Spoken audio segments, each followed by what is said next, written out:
사도행전 24장 24절에서 27절 말씀입니다. 수일 후에 벨릭스가 그 안에 유대 여자 드루실라와 함께 와서 바울을 불러 그리스도 예수 믿는 도를 듣거늘 바울이 의와 절제와 장차 오는 심판을 강론하니 벨리스가 두려워하여 대답하되 지금은 가라, 내가 틈이 있으면 너를 부르리라 하고 동시에 또 바울에게서 돈을 받을까 바라는 거로 더 자주 불러 같이 이야기하더라. 이태가 지난 후 포르기오 베스토가 벨릭스의 소임을 이어받으니 벨릭스가 유대인의 마음을 얻고자 하여 바울을 구류하여 두니라. 아멘. 기도하겠습니다. 임마누엘 주님, 우리 곁에 계셔서 우리에게 말씀 주심을 믿습니다.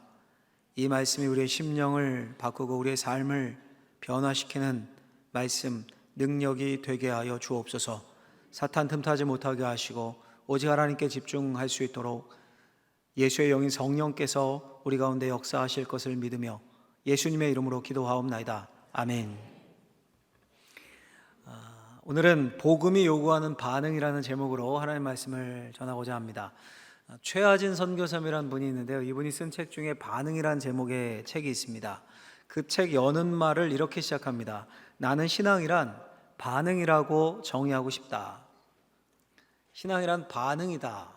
참 좋은 정의인 듯합니다. 맞아요. 신앙이란 반응입니다. 여러분, 예수님이 이 땅에 오셔서 가르치신 핵심 중심 메시지가 뭡니까? 하나님 나라의 복음입니다. 처음부터 끝까지 하나님의 나라, 천국에 대해서 말씀하셨습니다. 말씀하실 때 주로 비유로 말씀을 하셨죠. 그 비유 중에서도 가장 중요한 비유가 씨 뿌리는 자의 비유입니다. 씨 뿌리는 자의 비유를 말씀하시면서 이렇게 말씀하셨어요. 너희가 이 비유를 알지 못할진데 어떻게 모든 비유를 알겠느냐. 그러니 하나님 나라의 복음, 천국을 이해하는 핵심 비유, 핵심 메시지, 핵심 말씀이라는 거죠. 그 비유가. 근데 여러분, 생각해 보면 그 씨 뿌리는 자의 비유의 핵심이 뭡니까? 결국 반응에 관한 이야기입니다. 반응에 관한 이야기. 그렇죠? 씨 뿌리는 자가 씨를 뿌렸는데요, 4가지 종류의 땅에 떨어졌습니다. 길가, 돌밭, 가시덤불밭, 그리고 좋은 땅, 좋은 밭. 길가, 돌밭, 가시덤불밭은 어떻게 됐습니까? 결국은 열매를 맺지 못하고 자라지 못해 다 죽었습니다. 반면에 좋은 밭에 뿌려진 씨는 잘 자라서 30배, 60배, 100배의 결실을 맺었습니다. 그러니 여러분, 4종류의 밭을 말하지만, 땅을 말하지만 결국은 2종류죠. 2종류. 반응이 없는 땅과 반응해서 열매 맺는 땅입니다. 예수님이 비유를 나중에 설명해 주십니다. 비유 중에 예수님이 설명까지, 해설까지 붙인 비유는 거의 없는데 이 비유는 설명을 해주셔요. 씨가 곧 말씀이다 라고 하십니다. 그러니 하나님 나라의 복음에 반응하는 땅과 이런저런 이유로 반응하지 않는 땅, 결국 2종입니다. 오늘날도 마찬가지입니다. 말씀을 우리가 듣죠. 말씀을 듣습니다. 말씀의 핵심은 하나님 나라의 복음입니다. 세상에 들려주는 소식들은 돈 이렇게 하면 벌 수 있다, 이렇게 하면 성공할 수 있다, 이런 걸 우리가 좋은 소식으로 여기지만 하나님 나라의 복음은 영생과 생명에 관한 것입니다. 그러니까 하나님 나라의 복음에 합당한 반응으로 열매 맺는 삶이 되는가, 아니면 잘못된 반응으로 열매 없는 인생이 되는가, 우리에게는 이 2종류의 삶만 있을 뿐입니다. 물론 여러분, 우리가 이 세상적인 시각으로 볼 때는 우리의 삶이 각자가 다 다르고 다양하고 다채롭고 그렇지만 하나님이 판단하시기에는 딱 이 2종류의 삶뿐입니다. 하나님 나라의 복음에 합당한 반응으로 복이 있는 삶, 아니면 바람에 나는 겨와 같이 허망한 삶. 자, 여러분, 그렇다면요, 이 복음이, 더 넓혀서 하나님 나라의 복음이 우리에게 요구하는 반응은 어떤 반응일까요? 어떻게 하는 게 열매 맺는 삶, 어떤 반응이 복이 있는 삶으로 이어질까요? 같이 한번 제가 2가지 정도로 정리해 봤는데, 첫 번째 읽어보겠습니다. 하나님 나라의 복음은 우리의 삶의 방향을 철저하게 바꿀 것을 요구한다. 하나님 나라의 복음은요, 우리의 삶의 방향을 철저하게 바꿀 것을, 방향을 전환할 것을 요구합니다. 자, 우리가 지난주에 본 것처럼 계속 이어서 사도행전을 보고 있는데요, 사도행전 24장은 재판에 관한 내용입니다. 원고는 예루살렘에서 올라온 대제사장과 또 장로들입니다. 그들이 요즘으로 하면 이제 유명한 로펌의 더둘로라는 사람을 고용해서 바울을 막 고소합니다. 고소해요. 피고는 바울입니다. 근데 국선 변호사도 없이 혼자예요. 판사가 총독 벨릭스입니다. 재판을 시작했어요. 재판 중에 원고와 피고의 말을 다 들은 겁니다. 이제 판결만 남았습니다. 판결만. 근데 판사 벨릭스는 세 가지 옵션이 있었습니다. 첫 번째 옵션은 뭐냐면 유죄를 선고하는 겁니다. 더둘로가 주장한 그 고소, 죄를 다 인정을 하고 바울에게 사형 꽝꽝꽝 내리치는 거예요. 근데 증거와 증인, 물증도 없고 증인도 없습니다. 또한 자신이 다스리는 유대와 예루살렘에 이미 예수 믿는 사람들이 한 수만 명 정도 있었을 거예요. 만약 바울이 처형당하면 그들이 어떻게 반응할까? 이것도 두렵습니다. 게다가 바울이 로마 시민권자 아니었습니까? 자신이 지금 로마 총독으로 여기 식민지에 와 있는데 식민지에서 로마 시민을 처형한다, 식민지 백성에게 내어준다, 이건 로마의 정치인들이 또 가만히 있을 것 같지 않아요. 만약 여러분 미국 대사관에서 미국인을 한국인이 막 고소한 거예요. 그래서 한국인의 고소에 따라서 미국인을 처형했다, 미국 본토에서 난리 나겠죠. 그게 쉽지 않아요. 두 번째 옵션은 무죄를 선고하는 겁니다. 무죄. 고소하는 사람들이 바울이 죄를 지었다고 말로만 하지 뭐 이 물증 증인도 없으니까 그냥 무죄 땅땅땅 선고하고 풀어주는 겁니다. 근데 그러자니 또 지금 상황이 어떻습니까? 유대의 최고 지도자인 대제사장이 장로들까지 다 거느리고 먼 가이사라까지 왔어요. 한참을 걸어서. 이 말은 유대인들에게 매우 중요한 문제라는 거죠. 바울에게 무죄를 선고해서 풀어주면 이번에는 유대인들이 곳곳에서 폭동을 일으킬 것 같아요. 이미 예루살렘에서 그런 전조가 있어서 바울을 여기까지 압송한 거예요. 반드시 그런 일이 일어날 것 같아요. 근데 바울이 무죄임은 압니다. 근데 무죄 판결을 하려면 자신이 정치적으로 큰 부담을 져야 됩니다.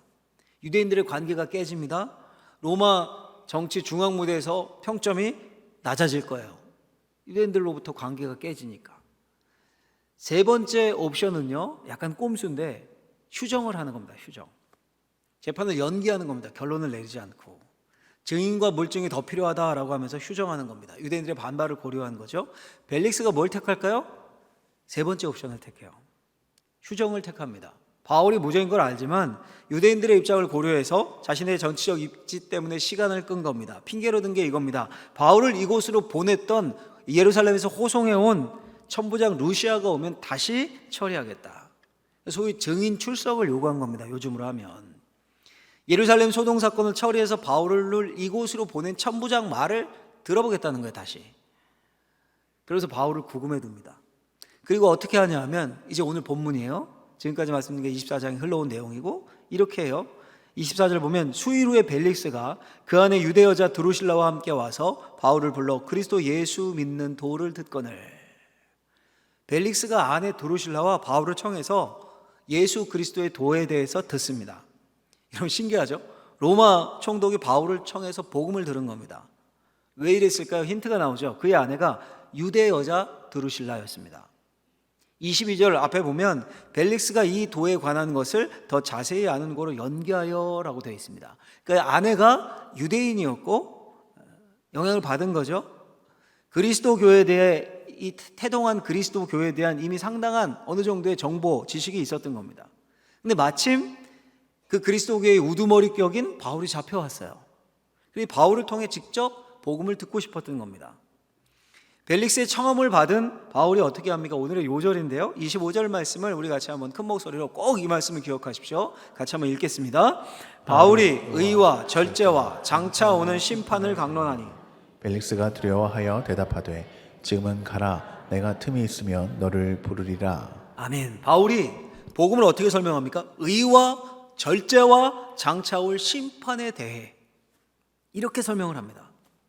여러분 여기서의 의는 우리가 아는 그 믿음으로 의롭게 한다, 이신칭의 이런 차원도 있겠지만 이거보다 우리가 아는 말 그대로 그냥 의예요. 정의, 도덕적인 의, 의로움 이런 차원이 강합니다.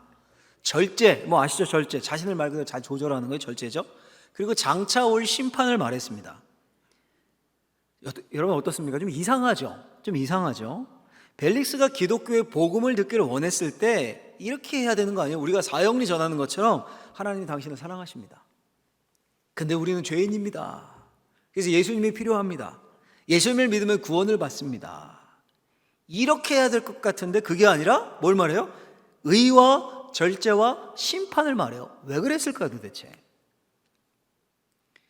여러분 오늘 본문의 재판관 총독 벨릭스는 로마에서 파송한 사람입니다. 그래서 유대 지역을 다스린 겁니다. 예전 우리나라 일제강점기 때 일본 총독 생각하시면 딱 맞아요. AD 52년부터 59년까지 7년을 다스렸습니다.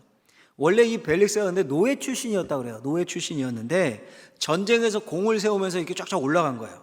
그래서 승승장구해서 총독 자리까지 오른 입지전적인 인물입니다. 아주 드문 경우죠. 노예가 총독까지 됐으니. 이 벨릭스가 결혼을 했는데 헤롯 가문, 그리고 왕족이죠. 헤롯 가문의 딸인 드루실라와, 오늘 본문에 드루실라와 결혼을 한 겁니다. 드루실라라는 이름의 뜻이 이슬이라는 뜻이에요. 그러니까 우리식으로 하면 김이슬, 최이슬 이런 이름의 여인입니다. 이름이 예쁘죠. 미모가 출중한 여인이었다고 그래요. 근데 이렇게 스펙만 놓고 보면 둘이 뭐 좋은 사람인 것 같고 행복하게 살면 될 것 같은데 그 이면으로 들어가면 이게 그렇지 않았던 겁니다. 그 시대 사람들은 다 알았던 거예요. 일단 벨릭스는 매우 잔인하고 포악했습니다. 노예가 여러분 전쟁에서 공 세워서 수많은 정적 제거하고 총독까지 되었다. 알만하죠. 굉장히 폭력적이었고 무슨 일이 있으면 이제 무력으로 그냥 힘부터 써서 해결을 했던. 그래서 로마의 역사가 타키투스라는 사람이 있어요. 일반 역사를 쓴 타키투스가 벨릭스를 이렇게 묘사합니다. 노예의 사고방식으로 왕의 권력을 휘두른 자. 노예의 사고로 왕의 권력을 휘두른 자. 이거 완전 혹평이죠. 그래서 7년 만에 총독직에서 해임돼서 오늘 해임되었다고 나오죠. 해임돼서 로마로 소환된 것도요. 기회만 있으면 이제 유대인들을 폭력적으로 억압을 해서 유대인들의 반발이 거세졌기 때문입니다. 그런 벨릭스에게 와서 바울이 뭘 전하는 겁니까? 의에 대해서 전해요. 의. 벨릭스가 의롭지 못하고 정의에서 멀다는 거죠. 또 벨릭스가 여성 편력이 심했습니다. 3명의 왕족 여인을 아내로 맞았는데 드루실라는 그중 3번째 부인이었습니다. 드루실라 역시 2번째 결혼이었습니다. 결혼 1년 만에 벨릭스의 꾀임에 넘어가서 남편을 버리고 욕정에 따라서 이제 벨릭스의 아내가 된 겁니다. 그래서 바울이 이 부부에게 뭘 말합니까? 절제를. 그리고 그런 불의와 부도덕함에 대해서 장차 심판이 있을 것을 선포합니다. 여러분 지금 바울이 복음을 어떻게 설명하는 겁니까? 하나님 나라의 복음은 당신의 삶의 방향을 바꾸는 것입니다. 장차 심판이 있을 것입니다. 그러니 장차 올 심판 앞에 의와 절제의 삶으로 삶의 방향을, 삶의 방식을 바꿔야 합니다. 이렇게 하나님 나라의 복음을 설명한 겁니다. 그 복음을 듣고 그에 따른 회심이 있고 삶의 방향을 바꿔야 된다는 거예요. 바꿔야 된다는 거예요, 완전히. 여러분 제가 2주 전에 그 세미나를 다녀왔었는데요. 하나님 나라 복음에 관한 그런 세미나였습니다. 큰 도전을 받았는데 근데 이 세미나를 들으려면 이게 특이하게 좀 요구하는 게 많더라고요. 요구하는 게 많아요. 보통 그냥 등록하고 이렇게 회비 입금하고 그러면 이제 가서 듣고 세미나 그런 거지 않습니까? 근데 이건 좀 그렇지 않아요. 그 전에 등록을 하려면 숙제가 많아요. 숙제가 약 1시간에서 1시간 반짜리 강의를 온라인으로 8개를 이렇게 미리 듣고 그리고 그에 대해서 이렇게 짧은 질문, 각 강의마다 질문이 있으면 그걸 써서 온라인에 업로드해서 제출을 해야 돼요. 뭐 꼭 학교 수강하는 것 같아요. 제출을 해야 돼요. 그리고 그거 말고도 또 다른 과제, 뭐 실습해야 되는 과제도 있고. 그러니까 들으려니까 제가 이제 강의를 들어야 될 거 아니에요. 온라인으로 강의를 들었어요. 시간 날 때마다 하나씩 강의를 들었는데 한 달 전쯤인가 제게 이제 큰 도전이 된 게 있는데 정확한 워딩은 다르지만 이런 내용이에요. 지금 한국 교회는 마치 우리나라 인구가 정점을 찍고 이제 막 떨어진다고 하잖아요. 그것처럼 한국 교회는 성도들이 막 들어오는 때가 아니라 오히려 성도들이 나가는 때라는 거예요. 쉽게 말하면 성장기가 아니라 쇠락기라는 겁니다. 그러면서 이런 말씀을 하더라고요. 제가 따왔는데 이런 말씀을 했어요. 모태신앙이고 교회 다닌 연수가 20년, 30년, 40년, 직분이 장로님, 권사님, 집사님, 이게 중요한 게 아닙니다. 교회에서 중요한 건 회심입니다. 심지어 직분자 중에도 회심을 안 한 사람들이 있습니다. 그냥 주일에 교회 계속 출석하고 시간 지나면 직분을 줍니다. 그러면 언젠가 그 사람들로 인해 교회가 문제가 생깁니다. 그러니 교회 안의 성도들을 향해서도 하나님 나라의 복음을 통해 회심을 점검해야 하고 또 교회가 예수를 모르는 사람들에게도 하나님 나라의 복음을 전하고 회심 사역에 초점을 맞춰야 합니다. 이거 맞는 말이죠? 심지어 목회자들을 위한 강의니까 뭐 장로님, 권사님, 집사님 그렇게 말했지만 전 혹시 이거 목회자 중에서도 회심을 안 한 사람이 있지 않을까? 이 괜한 상상에 등골이 오싹하더라고요. 여러분 생각해 보십시오. 계속 한국교회가 이제 성장기에 정점을 찍고 성도들 줄고 있다라는 통계가 여기저기서 나와요. 여기저기서 나오는데 수평이동을 해서 우리 교회가 늘어났다, 교인 수가 좀 늘어났다, 이게 좋아할 일입니까 여러분? 그렇게? 뭐 슬퍼할 일은 아니겠지만 엄청나게 기쁜 일입니까? 그 말은 어느 교회에서는 빠져나갔다는 소리잖아요. 그 말은. 그렇죠? 핵심은 회심입니다. 회심이 뭡니까? 예수를 모르고 자기 중심적으로 살던 사람들이 자신의 삶을 내려놓고 삶의 방향을 이제 바꿔서 예수님 중심으로 살겠습니다. 이게 회심이에요. 그게 예수 믿는 거예요.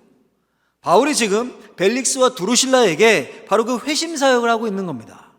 하나님 나라의 복음을 맞춤형으로 전하고 있습니다. 그리고 삶의 결단을 요구하고 있는 겁니다. 여러분, 오늘날도 마찬가지입니다. 하나님 나라의 복음은 그냥 듣기 좋은 강의, 좀 뿌듯하고 아름다운 이야기가 아닙니다. 반드시 회심을 요구합니다. 우리의 삶의 방향을 철저하게 나 중심에서 예수님 중심으로 바꿀 것을 요구합니다. 여러분, 복음은 때로는 비상식적이고 비도덕적이고 나만 알고 양심에 화인 맞은 우리에게 의의를 요구해요. 의의를. 복음은 때로 욕망과 쾌락에, 나 즐기는 것에만 몰두해 있던 그 쾌락에 경종을 울리고 절제를 요구합니다. 복음은 그렇게 살다가는 장차 하나님의 심판대 앞에 서게 될 거다, 셈하게 될 거야 라고 경고합니다. 그리고 방향을 돌려서 나 중심에서 예수님 중심으로 사는 겁니다. 하나님 나라의 복음, 천국 시민으로 합당한 반응을 보이라는 겁니다. 여러분, 여전히 우리에게도 하나님 나라의 복음이 필요하고 하나님 나라의 복음이 우리에게 합당한 삶을 요구한다, 이 사실을 기억하시고 하나님 나라에 속해 있는 사람들로서, 바울의 표현대로 하면 천국 시민으로서 이 땅을 살아갈 수 있는 저와 여러분들이 될 수 있기를 예수님의 이름으로 간곡히 부탁을 드립니다. 할렐루야. 두 번째로 같이 한번 읽어보겠습니다. 하나님 나라의 복음은 우리에게 심판이 있음을 강조한다. 뭘 강조한다고요? 심판이 있다. 심판이. 자, 여러분, 이 하나님 나라의 복음을 들은 벨릭스와 드루실라의 반응이 어땠을까요? 25절 하반절에 보면 이렇게 되어 있습니다. 벨릭스가 두려워하여 대답하되 지금은 가라, 내가 틈이 있으면 너를 부르리라. 벨릭스가 두려워합니다. 그럼 여러분, 두려워해서 회심합니까? 그 두려움은 잠시뿐이었습니다.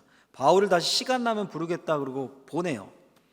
그 잠시의 두려움이 가시자 벨릭스가 관심이 어디로 행합니까? 26절에 보면 이렇게 되어 있어요. 동시에 또 바울에게서 돈을 받을까 바라는 거로 더 자주 불러 같이 이야기하더라. 관심이 어디에 꽂혀요? 돈에 꽂혀요. 돈에. 바울이 구제원금을 많이 가지고 예루살렘에 왔거든요. 또 유대인인데 로마 시민권이 있으니까 이 재산 좀 있고 후견이 많은가 보다, 이렇게 생각했던 것만 같아요. 뇌물을 바라고 자꾸 바울을 부릅니다. 하나님 나라의 복음에 반응해서 죄사함 받은 게 아니라 돈과 명예를 바랍니다. 그걸 택한 거예요. 여러분, 결국 이 벨릭스와 또 아내 드루실라의 최후가 어땠을까요? 최후가. 유대 고대 역사가 요세푸스라는 사람에 따르면 가이사라에서 유대인과 수리아 사람 간의 다툼이 있었습니다. 그때 벨릭스가 역시 폭력적으로 잔인하게 진압을 합니다. 그에 대한 조처로 로마에 소환당한 거예요. 오늘 말씀 로마 받기 전에 총독이 소환당한 겁니다. 그의 형이 로마 황제, 그때 네로 황제였는데요, 네로에게 아주 절절하게 간청하지 않았으면 가혹한 처벌을 받았을 것이다 라고 요세푸스가 쓰고 있습니다. 또 드루실라는 벨릭스와 사이에서 낳은 아들 아그리빠와 함께 79년 폼페이 화산 폭발 때 죽었다라고 전해집니다. 여러분, 만약 벨릭스와 드루실라가 사도 바울을 통해 하나님 나라의 복음, 의, 절제, 심판에 대해 듣고 합당한 반응을 보였다면, 주님을 영접했다면 그들은 영생을 얻었을 겁니다. 총독직을 물러서야 했었을 때도 주님이 주신 소명으로 주님께 아름답게 사용되었을 겁니다. 그 기회를 스스로 박찬 거죠. 그들은 결국 장차 올 심판에서 영원한 형벌을 선고받을 수밖에 없는 운명이 된 겁니다. 책 중에 하나님을 아는 지식이라는 제목의 책이 있습니다. J.I. 패커라고 20세기 유명한 신학자요 목사님이 쓴 책인데요, 20세기 고전 중 한 권으로 꼽힙니다. 그 책에서 패커 목사님이 이런 질문을 던집니다. 당신은 하나님의 심판을 믿는가? 이 말은 당신이 우리의 심판자 역할을 하시는 하나님을 믿느냐는 뜻이다. 여러분, 솔직히 우리가 하나님 나라의 복음을 좋은 소식이라고만 생각해요. 맞아요. 복음은 좋은 소식입니다. 기쁜 소식입니다. 하나님은 은혜의 하나님이고 복 주시는 하나님이시고 위로의 하나님이시고, 맞아요. 그래서 우리를 사랑하시는 분입니다. 그것도 맞습니다. 그래서 독생자 외아들까지 이 땅에 보내셔서 죽이셨어요. 그래서 우리를 구원하셨습니다. 그 정도로 우리를 사랑하시는 하나님이에요. 100% 맞습니다. 다 맞아요. 그게 복음이고 기쁜 소식이에요. 그런데 그 복음에는 반드시 심판이 포함됩니다. 심판이. 여러분, 왜 하나님이 직접 인간의 몸을 입고 이 땅에 오신 겁니까? 악을 심판하기 위해서예요. 악을. 액션 영화에서 가장 기쁜 소식은 뭡니까? 악당이 죽는 거예요. 악당이 죽는 겁니다. 악이 심판을 받아서 평화가 오는 거예요. 악당은 여전히 활개를 치고 있고 뭐 세상을 어지럽히고 위협하는데 뭐 남녀 주인공끼리 뭐 평화가 어쩌고 사랑이 어쩌고 아무리 떠들어봐야 그건 진짜 기쁜 소식이 아닙니다. 그래서 여러분, 기쁜 소식을 전한 성경 한번 보십시오. 성경을. 하나님이 심판자이시다, 이거보다 강조된 사실이 별로 없습니다. 하나님을 거역했던 최초의 인간이었던 아담과 하와 하나님이 심판하셨습니다. 노아의 때 홍수로 죄로 가득한 세상을 심판하셨습니다. 하나님과 같이 높아지고자 하는 인간의 마음을 심판하셔서 바벨탑을 무너뜨리셨습니다. 죄악이 가득한 소돔과 고모라를 심판하셨습니다. 그 소돔과 고모라를 위해 중보하며 기도하면서 아브라함이 하나님께 이렇게 말해요. 이런 하나님을 말합니다. 세상을 심판하시는 이가 정의를 행하실 것이 아니냐. 하나님이 심판하시는 분이에요. 창세기만 해도 이런데요. 출애굽기, 레위기 줄줄이 뭐 심판하신 하나님이 가득합니다. 심지어 자신이 택한 백성도 우상 숭배로 악이 가득해서 임계점을 넘자 참다 결국 심판하셨어요. 망했습니다. 멸망해서 포로로 끌려가요. 그걸 경고한 선지자들 다 심판의 메시지 아닙니까? 분량이 어마어마합니다. 신약도 마찬가지예요. 신약의 핵심이 십자가잖아요. 십자가. 예수님이 십자가에서 사탄의 머리를 깨셨어요. 죄악을 단번에 심판하시고 구원의 길을 여셨어요. 이것이 복음, 기쁜 소식이에요. 근데 여러분, 오늘날 우리가 어떻습니까? 마치 벨릭스와 드루실라 같지 않습니까? 하나님의 심판에 대해서 들으면 잠시 주춤합니다. 주춤. 오늘 같은 설교를 들으면 잠시 두려움에 사로잡히기도 합니다. 근데 한순간입니다. 삶으로 나아가면 동시에라는 말이 표현이 있어요. 오늘 본문에. 벨릭스와 똑같아요. 동시에 돈과 명예, 권력을 바라보기 시작해요. 그리고 그쪽을 택하는 겁니다. 그런 우리에게 하나님 나라의 복음은 여전히 경고합니다. 의와 절제와 장차올 심판을. 그 하나님 나라의 복음에 제대로 반응하라는 겁니다. 여러분, 예수님 다 믿으시죠? 왜 대답이 믿으십니까? 여러분, 그렇다면 우리의 믿음의 핵심이 의, 절제, 심판임을 이 시간 잊지 마시고 꽉 마음에 새기십시오. 예수님 앞에, 하나님 앞에 의롭다 하심을 받고 의로운 삶을 살고 욕망을 절제하며 장차올 심판을 믿습니다. 이 우리의 신앙의 핵심이에요. 근데 기억할 사실은 믿음이 확실히 자라고 굳건해지는 사람을 보면요, 이 순서가 거꾸로 됩니다. 거꾸로. 심판, 의, 절제 이렇게 돼요. 심판, 의, 절제. 무슨 말인가 하면 진짜 믿음, 참된 믿음은 반드시 하나님의 심판, 다른 말로 하면 하나님이 상 주시고 샘하시는 분임을 믿는 것에서부터 시작한다는 겁니다. 그런 사람만이 복음에 합당한 삶을 살 수 있습니다. 여러분, 분명히 성경이 말씀합니다. 고린도후서 5장 10절 말씀을 보면 같이 한번 읽어볼까요? 중요한 말씀이니까 꼭 마음에 새기시면서 읽어보겠습니다. 읽겠습니다. 시작. 이는 우리가 다 반드시 그리스도의 심판대 앞에 나타나게 되어 각각 선악간에 그 몸으로 행한 것을 따라 받으려 함이라. 아멘. 좀 띄워놔 주시고요, 이 구절을. 여러분 보세요. 지금 바울이 예수님을 모르는 비신자들에게 당신들 심판이 있어. 나중에 심판받고 지옥 갈 거야. 더 원색적으로 예수 천당 불신지옥. 지금 이거 말하고 있는 겁니까? 지금 바울이? 분명히 뭐라고 되어 있습니까? 우리가라고 되어 있어요. 우리가. 예수 믿는 사람들, 교회된 우리들입니다. 우리가 심판대 앞에 설 것이라는 거예요. 우리가. 그리고 우리 각각이 우리 행실로 인해 심판을 받습니다. 셈을 받습니다. 이게 성경이 가르치는 바고 우리 믿음의 핵심입니다. 하나님이 반드시 나를 심판하신다. 내가 하나님의 심판대 앞에 서서 셈함을 받을 것이다. 이걸 믿어야 의와 절제의 삶이 가능한 겁니다. 학교에서 선생님이 학생들에게 말하는 겁니다. 야, 너희들 이때 기말고사 본다. 준비해라. 근데 그 시험 날짜에 대해 전혀 의식하지 않고 노는 애들이 분명히 있어요. 결과는 어떨까요? 당연히 시험 망치겠죠. 반면에 그 시험 날짜를, 그 날을 절대적으로 받아들이는 학생들이 있습니다. 매일 시험 날짜를 의식하고 하고 싶은 게임 이런 것도 좀 제쳐놓고 놀고 싶은 마음도 좀 누르고 열심히 공부합니다. 최선을 다해 시험을 준비합니다. 결국 노네들과 비교해서 보면 훨씬 점수가 좋겠죠. 등수를 매기고 상을 준다면 당연히 상을 받겠죠. 우리 믿음도 그렇습니다. 세 마시고 상 주시는 하나님의 심판을 믿는 거예요. 그 심판하신 하나님을 믿을 때 우리가 하나님의 말씀을 쫓아서 세상의 돈, 명예, 쾌락, 권력의 유혹을 절제하고 결과적으로 의로운 삶, 하나님과 바른 관계를 맺는 삶이 가능해집니다. 여러분, 지금까지 혹시 예수 믿는 것을 너무 쉽게 생각하신 분들이 있다면 오늘 말씀을 잘 마음에 새기셔야 합니다. 많은 사람이 이렇게 생각해요. 예수님 믿으면 되지 뭐. 나의 마음으로 예수님 믿고 입으로 고백해. 그럼 천국 가는 거지 뭐. 그러면 되는 줄 압니다. 어떤 사람들은 또 이렇게 말해요. 포도원 품꾼 비유에 나오는 말씀을 인용해서 나중된 자가 먼저 되고 먼저 된 자가 나중된다고 하지 않았습니까? 그러니까 실컷 세상에 빠져 살다가 마지막 노년에 힘 떨어지고 죽기 전에 나 예수님 믿습니다 고백하고 영접하면 되죠. 그래도 되는 거 아닙니까? 여러분, 어불성설입니다. 나중된 자가 먼저 되고 먼저 된 자가 나중된다라는 말씀은 하나님의 자비와 은혜를 그 말씀하는 본문이지 그렇게 막 갖다 붙여도 되는 본문이 아닙니다. 늦게 믿었으면 나중된 자면 더 충성해야 합니다. 당연히 여러분, 새벽 6시에 부름받은 사람보다 오후 5시에 부름받은 사람이 더 훨씬 감격해하며 그 포도원에서 더 힘들고 더 어려운 일을 잠시도 쉬지 않고 더 감격스럽게 열심히 하지 않았겠습니까? 늦게 부름을 받았으면 주님이 부르셨고 예수 믿게 하셨음에 감사하며 심판대 앞에서 날 세마실 것을 믿기 때문에 시간이 얼마 안 남았기 때문에 더 절제와 더 의의 삶을 살기 위해 분투하는 거예요.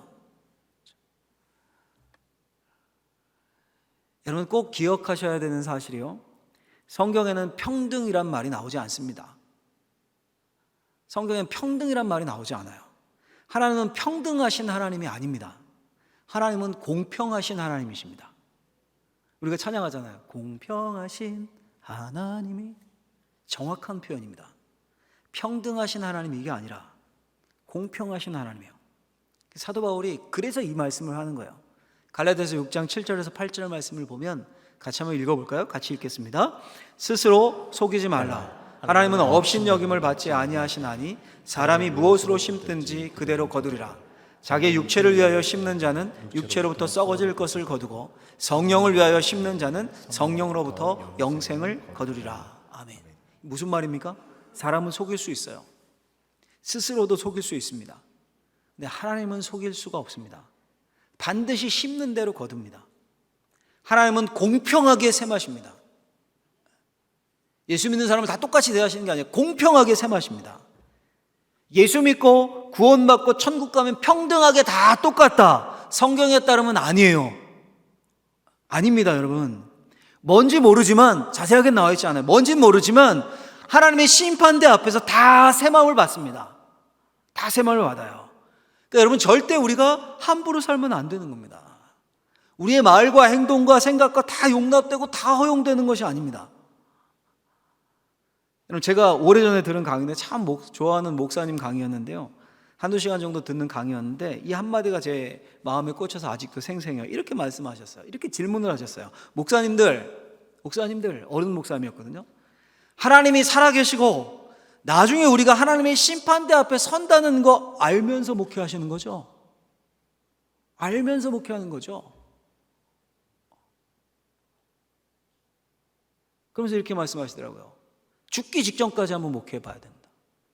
다 셈하신다. 야, 제 마음에 쿵 꽂혔어요. 이게 목회자인 제게만 적용되는 질문입니까? 우리 모두에게 적용되는 겁니다. 하나님 나라의 복음은 심판을 말합니다. 여러분들이 하는 행동과 결정과 삶이 하나님의 심판대 앞에 섰을 때 자신 있게 내어놓으면 하나님의 뜻이었습니다. 내 열매가 이것입니다. 고백할 수 있어야 합니다. 여러분, 하나님은 살아계십니다. 그리고 우리는 언젠가 그분의 심판대 앞에 설 것입니다. 그렇게 우리는 하나님과의 바른 관계 안에서 의와 절제의 삶을 살 수밖에 없습니다. 그게 하나님 나라의 복음이 요구하는 합당한 반응입니다. 말씀을 정리하겠습니다. 오늘 본문의 벨릭스 한번 생각해 보십시오. 얼마나 안타깝고 불쌍하고 또 한편 한심합니까? 기독교 역사상 가장 위대한 복음 전도자인 사도 바울이 전한 복음을 들었어요. 바울의 간증을 들었습니다. 그것도 1대1 공부, 1대2 내요, 안에까지 합치면. 바울이 설명하는 복음의 핵심을 들었습니다. 바울과 자주 개인적인 만남을 가졌습니다. 시간이 2년이나 있었습니다.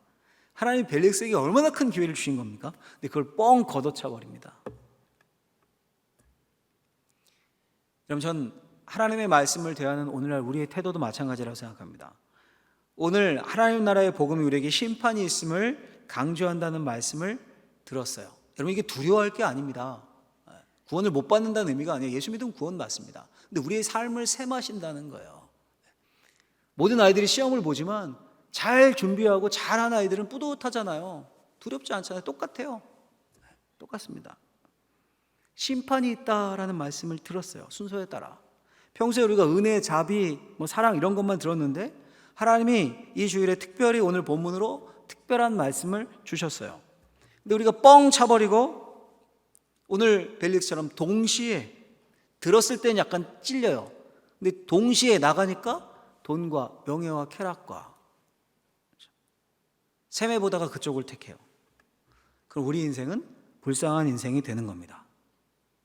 여러분, 무슨 말을 하건 판단을 하건 결정을 하건 하나님이 살아계시고요, 우리가 심판대 앞에 선다, 하나님이 셈하신다, 이 생각을 잊지 않으셨으면 좋겠습니다. 그러면 우리가 어떻게 살아야 할지가 너무도 선명하게 드러납니다.